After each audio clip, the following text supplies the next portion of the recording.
Hi guys, welcome to my channel. இன்னைக்கு நம்ம என்ன ரெசிபி பார்க்க போறோம்னா தக்காளி சாதம்.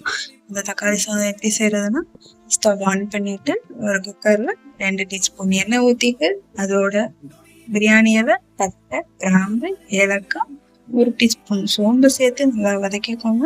அது வதங்கினதும் 3 பெரிய வெங்காயம் சின்ன சின்னதாக கட் பண்ணி ஆட் பண்ணிக்கோங்க. அது நல்லா வதங்கினதும் 1 டீஸ்பூன் இஞ்சி பூண்டு பேஸ்ட்டு, 2 பச்சை மிளகாய், கொஞ்சோண்டு புதினா கருவேப்பிலையை ஆட் பண்ணி நல்லா வதக்கிக்கோங்க. அது வதங்கினதும் 5 மீடியம் சைஸ் தக்காளியை சின்ன சின்னதாக கட் பண்ணி ஆட் பண்ணிக்கோங்க. அது வதக்கிட்டு அதுக்கு தேவையான அளவு உப்பு போட்டு நல்லா வதக்கிக்கோங்க. அது வதங்கினதும் 2 டீஸ்பூன் மிளகாத்தூள், 1 டீஸ்பூன் கரம் மசாலா சேர்த்து நல்லா வதக்கிக்கோங்க. நல்லா இந்த பச்சை ஸ்மெல் போகணும். அது நல்லா பச்சை ஸ்மெல் போனதுக்கு அப்புறமா நம்ம 2 டம்ளர் அரிசி எடுத்து வச்சிருக்கோம். அந்த அரிசியை ஆட் பண்ணிக்கோங்க. அதோட 4 டம்ளர் தண்ணியை சேர்த்து அதோட நல்லா மிக்ஸ் பண்ணிட்டு குக்கரை மூடி போட்டு விசில் போட்டு மூடி வச்சிருங்க.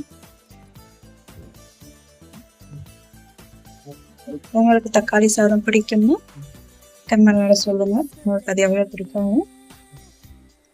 பார்த்தீங்களா ஃப்ரெண்ட்ஸ், எங்கள் அம்மா எவ்வளோ கலராக இந்த தக்காளி சாதம் ரெடி பண்ணியிருக்காங்கன்னு. உங்களுக்கு தக்காளி சாதத்தை ஒரு டைம் வீட்டில் ரெடி பண்ணி பாருங்க, கண்டிப்பாக நல்லாயிருக்கும். பிரியாணி மாதிரியே இருக்கும். இது கூட எங்கள் அம்மா ஒரு சைடிஷ் பண்ணியிருந்தாங்க. அந்த சைடிஷ் வீடியோ நம்ம நெக்ஸ்ட் வீடியோவில் அப்லோட் பண்ணுவோம். தேங்க்யூ.